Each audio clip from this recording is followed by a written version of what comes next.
Hai semua, di video kali ini akan dijelaskan tentang topik yang sangat penting untuk diketahui loh, yakni vaksin HBV atau hepatitis B virus.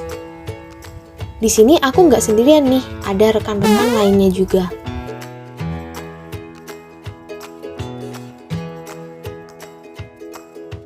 Lalu, gimana sih mekanisme dan formulasinya? Untuk mencari jawabannya, mari simak video ini hingga akhir. Yang pertama yaitu pendahuluan. Hepatitis telah diakui sebagai kasus klinis sejak zaman Hippocrates dengan menjulukinya sebagai penyakit kuning epidemik.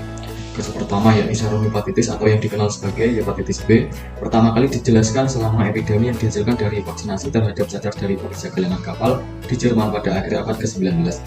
Virus hepatitis B merupakan virus yang bersifat hepatotropik, meskipun permukaan antigen hepatitis B telah ditemukan dari organ lain dan ada sedikit bukti bahwa virus bisa bereplikasi di luar hati. Gejala klinis virus hepatitis B sulit dibedakan dari virus hepatitis yang lain. Masa inkubasi berkisar dari 40 sampai 160 hari. Diagnosis pasti membutuhkan tes serologis untuk membedakannya dari penyebab hepatitis yang lain. Vaksin hepatitis B telah ditemukan di Amerika Serikat sejak tahun 1981. Vaksin ini terdiri dari produk gen S yang memiliki 226 asam amino. Gen ini disuntikan melalui plasmid ke dalam bakteri Saccharomyces cerevisiae yang nantinya akan menghasilkan produk rekombinan protein HbSAg. Selanjutnya yaitu rumusan masalah. Pada makalah ini akan menjelaskan beberapa rumusan masalah, diantaranya yaitu: pertama, bagaimana mekanisme vaksin HBV pada tubuh manusia. Kedua, bagaimana cara dalam pembuatan meliputi cara produksi, cara purifikasi maupun formulasi produk rekombinan dari vaksin HBV. Yang ketiga, apa saja kelebihan serta kekurangan dari vaksin HBV. Yang keempat, apa saja produk rekombinan vaksin HBV yang beredar dalam pasaran. Adapun tujuan dari penulisan makalah ini, yang pertama, mahasiswa mampu memahami mekanisme vaksin HBV pada tubuh manusia. Yang kedua, mahasiswa mampu memahami cara dalam pembuatan meliputi cara produksi, cara purifikasi maupun formulasi produk rekombinan dari vaksin HBV. Yang ketiga, mahasiswa mampu memahami kelebihan serta kekurangan dalam vaksin HBV. Dan yang terakhir, mahasiswa mampu memahami beberapa contoh produk rekombinan vaksin HBV yang beredar di pasaran. Sedangkan manfaat yang diharapkan penulis kepada pembaca yaitu yang pertama, dapat dijadikan sebagai referensi lain bagi mahasiswa yang akan melanjutkan penelitian terkait vaksin HBV. Selain itu juga untuk meningkatkan kesadaran baik penulis maupun pembaca terkait manfaat dan contoh produk rekombinan dari vaksin HBV. Dan yang terakhir, dapat menambah pengetahuan dan wawasan serta menghasilkan suatu informasi yang sangat bermanfaat khususnya dalam bidang bioteknologi farmasi dengan bahasan vaksin HBV. Berikut beberapa tinjauan pustaka yang digunakan pada penulisan makalah kali ini. Yang pertama dari Jurnal Kedokteran Yarsi oleh Riyadi dan kawan-kawan pada tahun 2010, di mana pada penelitian ini dilakukan pengujian ekspresi plasmid rekombinan pada dua bakteri uji sebagai inangnya, yaitu E. coli BL21 dan D5-alpha, yang kemudian dilakukan pemurnian protein rekombinan untuk mengetahui produksi antigen dari permukaan hepatitis B virus atau HBV. Dan diketahui bahwa pemurnian protein ini dalam jumlah yang cukup sehingga dapat digunakan dalam aplikasinya. Dan diketahui bahwa plasmid PGX-HB100 dapat berhasil diekspresi dengan baik pada bakteri uji dan membuktikan bahwa protein rekombinan HST-HB100 telah diekspresi oleh E. coli tersebut telah berhasil dipurifikasi. Namun menurut penelitiannya masih perlu dilakukan penelitian lebih lanjut agar dapat diketahui tingkat imunogenitas antigen yang dihasilkan lebih lanjut. Kemudian yang kedua dari The Indonesian Journal of Public Health dari Riskor pada tahun 2021 yang membahas mengenai VLP atau virus-like particle yang dianggap sebagai adjuvan penginduksi respon imun alami dan adaptif, di mana salah satu keberhasilan dari vaksin VLP ini adalah dari vaksin virus hepatitis B atau HBV yang akan dibahas pada makalah kali ini, dan juga human papilloma virus atau HBV. Dari jurnal ini juga diketahui bahwa kedua produksi vaksin rekombinan yang disebutkan di atas tadi diketahui saat ini sedang dieksplorasi produksinya serta kemampuannya untuk dapat mengatasi penyakit infeksius lain serta penyakit kanker lainnya.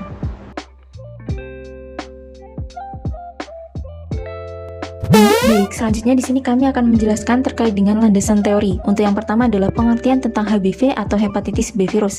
HBV termasuk ke dalam genus Orthohepatnavirus dan famili Hepatnavirus. HBV memiliki bentuk untai ganda sebagian atau partially double strand DNA lingkaran, untaian luarnya lingkaran penuh atau untaian negatif, dan untaian dalamnya lingkaran tidak lengkap atau untaian positif. Sesuai dengan namanya, HBV ini merupakan virus yang menyebabkan terjadinya hepatitis B. Hepatitis B ini sendiri merupakan salah satu satu kondisi patologis atau sindrom klinis yang ditandai dengan adanya peradangan dan nekrosis pada hepar. Seseorang dapat terinfeksi HBV melalui perkutan, mukosa, ataupun cairan tubuh seperti kelahiran dari ibu yang terinfeksi saat atau setelah kelahiran, memakai benda seperti pisau cukur atau sikat gigi bersama dengan orang yang terinfeksi, berhubungan seksual dengan orang yang terinfeksi, menggunakan peralatan injeksi bersama, serta terkena air mani, air liur, atau cairan tubuh orang yang terinfeksi. Baik, selanjutnya adalah pengertian tentang produk rekombinan vaksin HBV. Jadi vaksinasi merupakan suatu perlakuan yang dilakukan dengan sengaja berupa pemberian paparan suatu antigen yang berasal dari mikroorganisme. Nah, vaksinasi ini adalah suatu langkah pencegahan yang paling efektif terhadap infeksi. Antigen yang digunakan sebagai bahan pembuatan vaksin hepatitis B adalah hepatitis B surface antigen.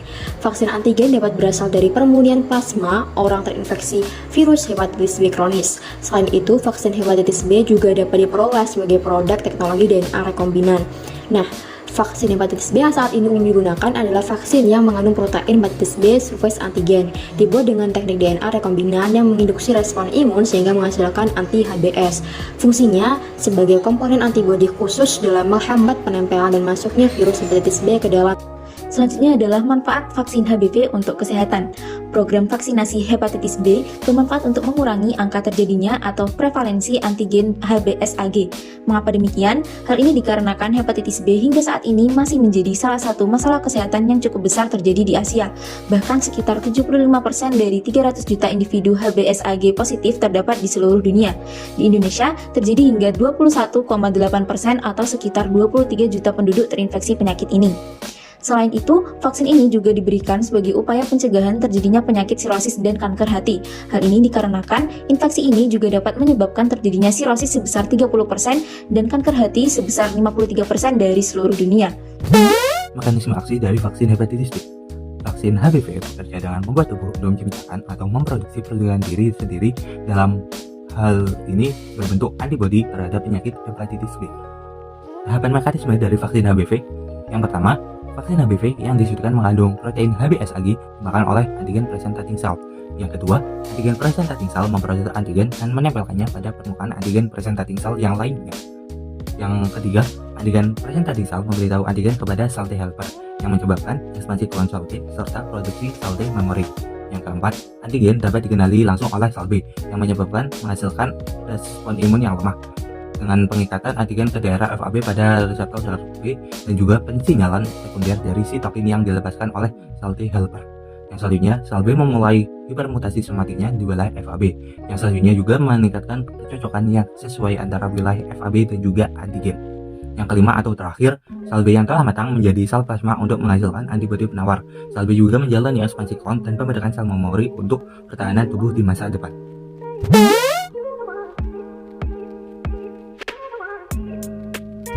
Selanjutnya adalah cara produksi vaksin hepatitis B. Cara produksi vaksin ini dibagi menjadi dua, yaitu vaksin dari virus yang dilemahkan dan juga vaksin dari DNA rekombinan. Untuk vaksin dari virus yang dilemahkan, pertama adalah penyiapan media, yaitu proses penyiapan media untuk menumbuhkan virus atau bakteri. Kemudian tahap kedua adalah proses inokulasi dan kultivasi, yaitu penanaman virus atau bakteri pada suatu media yang sudah dimurnikan. Tahap ketiga adalah proses panen. Proses memanen virus atau bakteri yang ditanam pada media dalam jumlah tertentu. Untuk tahap keempat adalah proses pemurnian. Dalam virus atau bakteri yang sudah tumbuh, akan dihilangkan zat-zat yang tidak relevan dengan produk vaksin. Kemudian tahap kelima yaitu inaktivasi. Proses melakukan pelemahan atau inaktivasi virus atau bakteri. Tahap keenam adalah formulasi. Proses memformulasikan buk vaksin yang telah dimurnikan dengan zat-zat tambahan. Tahap ketujuh adalah tahap pengisian dan pengemasan, yaitu proses melakukan pengisian vaksin ke dalam kemasan botol atau vial. Dan tahap terakhir adalah pemasangan label pada kemasan vaksin sebelum didistribusikan.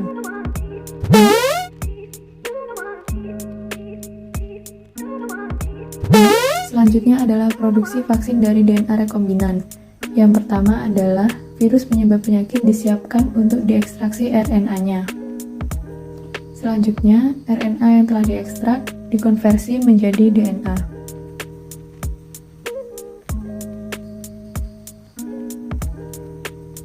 Berikutnya, urutan gen akan didapatkan dari sequencer.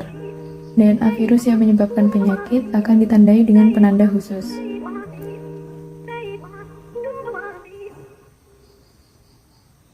Urutan gen spesifik yang telah ditandai akan disisipkan ke dalam plasmid bakteri. Kemudian, plasmid yang mengandung DNA virus akan dikembangbiakkan di dalam bakteri dan dipurifikasi untuk mendapatkan plasmid dengan DNA yang diinginkan.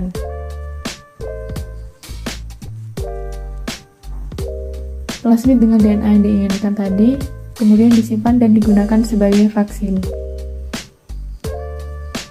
Terakhir, vaksin diedarkan untuk disuntikan ke dalam tubuh manusia yang membutuhkan.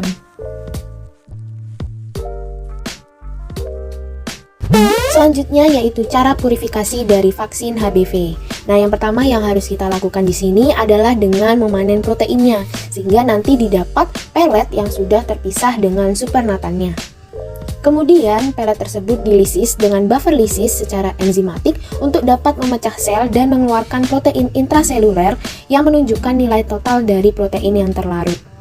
Tidak hanya itu, nanti hasil lisisnya difraksinasi dengan amonium sulfat dengan konsentrasi tertentu sebagai langkah pemurnian dengan mengendapkan proteinnya dan didapat protein target HBCAG murni. Setelah itu disentrifuse sehingga proteinnya dipisahkan dari amonium sulfat dan protein yang ditargetkan akan tertahan dalam membran.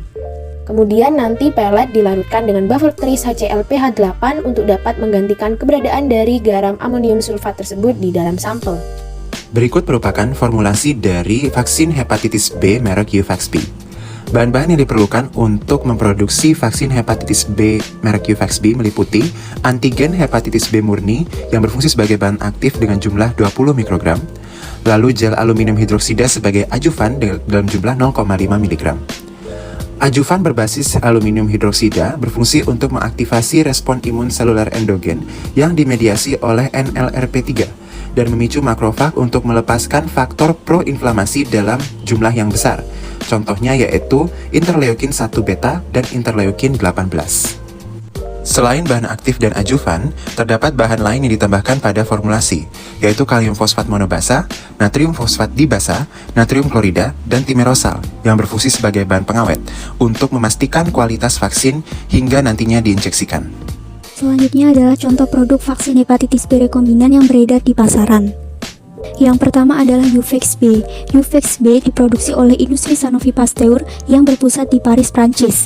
Uvax-B dikemas dalam vial, diindikasikan untuk imunisasi aktif untuk virus hepatitis B. Dengan aturan dosis, pada dewasa lebih dari 16 tahun diberikan 1 mili. Bayi dan anak kurang dari 15 tahun diberikan sebanyak 0,5 mili. Dosis 1 diberikan pada tanggal tertentu yang diinginkan, dosis 2 diberikan 1 bulan setelah dosis pertama diberikan, dosis 3 diberikan 6 bulan setelah dosis pertama diberikan, dan dosis penguat diberikan setiap 5 tahun dari vaksinasi pertama. Uvax-B ini memiliki efek samping seperti nyeri dan bengkak di bagian yang diinjeksi, diare, demam, muntah, sakit perut, dan peradangan pada daerah yang diinjeksi. Yang kedua adalah Twinrix. Twinrix diproduksi oleh industri GlaxoSmithKline yang berpusat di London, Inggris. Twinrix dikemas dalam prefil siring. Indikasinya untuk imunisasi aktif untuk hepatitis A dan B. Aturan dosisnya pada dewasa dan remaja lebih dari 16 tahun diberikan 3 dosis pada bulan ke-0, 1, dan 6 atau 4 dosis pada hari ke-0, 7, 21, dan bulan ke-12. Pada anak yang berusia 2-15 tahun diberikan 2 dosis. Dosis kedua diberikannya 6-12 bulan setelah pemberian dosis pertama. Dosis penguat diberikan namun perlu dilihat dari riwayat penggunaan vaksin monovalent seperti Uvax-B. Untuk efek sampingnya bisa timbul gangguan sistem pencernaan, sakit kepala, kemerahan, nyeri, dan bengkak pada bagian yang diinjeksi. Twinrix kontraindikasi dengan imunosupresan karena dapat mengurangi efek terapeutik. Selanjutnya adalah kelebihan dan kekurangan dari vaksin HBV. Yang pertama ada pada kelebihan, vaksin hepatitis B dinilai sangat efektif dalam mencegah terjadinya infeksi virus hepatitis B, serta memberi perlindungan terhadap risiko infeksi yang disebabkan oleh virus hepatitis B. Yang kedua, dapat mengurangi perkembangan infeksi kronis pada anak muda atau pada anak usia dini terhadap virus hepatitis B. Lalu, vaksin ini dapat diberikan langsung pada bayi yang baru lahir dan aman untuk ibu hamil dan ibu menyusui. Harga vaksin hepatitis B ini tergolong relatif murah sehingga akan hemat biaya. Yang terakhir, vaksin hepatitis B aman dan jarang menimbulkan efek samping. Kemudian untuk kekurangan dari vaksin HBV ini adalah vaksin HBV ini memiliki kontraindikasi untuk seseorang yang memiliki riwayat reaksi alergi terhadap ragi atau salah satu komponen dari vaksin. Dan yang kedua, vaksin hepatitis B memiliki protein yang dapat merangsang sistem imun tubuh sehingga dapat menyebabkan autoimun pada sebagian orang. Kesimpulan, dalam mekanismenya vaksin hepatitis B rekombinan dapat merangsang sistem kekebalan tubuh untuk memproduksi antibodi hepatitis B. Vaksin hepatitis B dibuat dari inang Saccharomyces cerevisiae. Proses produksinya dengan cara virus yang dilemahkan atau vaksin DNA rekombinan. Formulasi vaksin hepatitis B meliputi hepatitis B surface antigen murni, gel aluminium hidroksida, kalium fosfat monobasa, natrium fosfat dibasa, natrium klorida, dan timerosal. Kelebihannya adalah efektif, aman untuk bayi, ibu hamil, dan menyusui, minimum efek samping, serta relatif murah. Kekurangannya adalah dapat menyebabkan autoimun dan alergi pada sebagian orang. Contoh vaksin hepatitis B rekombinan yang ada di pasaran adalah Uvex B dan Twinrix.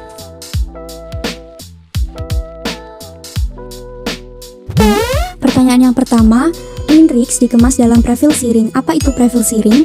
Prefil siring merupakan kemasan obat dalam bentuk siring atau jarum suntik yang berisi obat atau vaksin dalam dosis tunggal.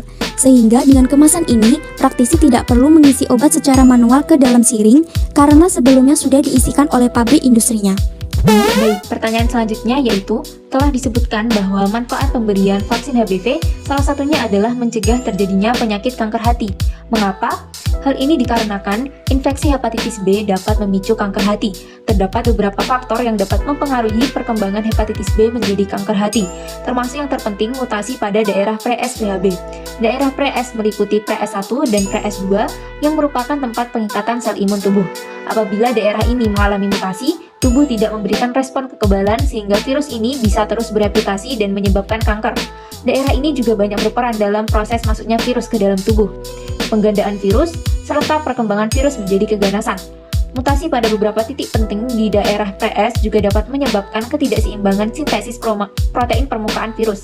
Terdapat 3 protein yang disintesis oleh daerah ini, yaitu protein L atau large, M atau medium, dan S atau small.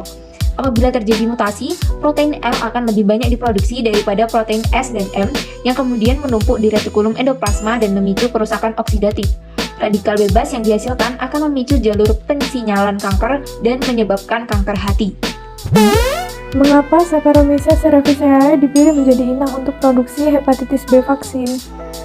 Karena penggunaan Saccharomyces cerevisiae sebagai inang adalah data biokimia, urutan genom, genetika, dan biologi sel jamur telah diketahui secara lengkap.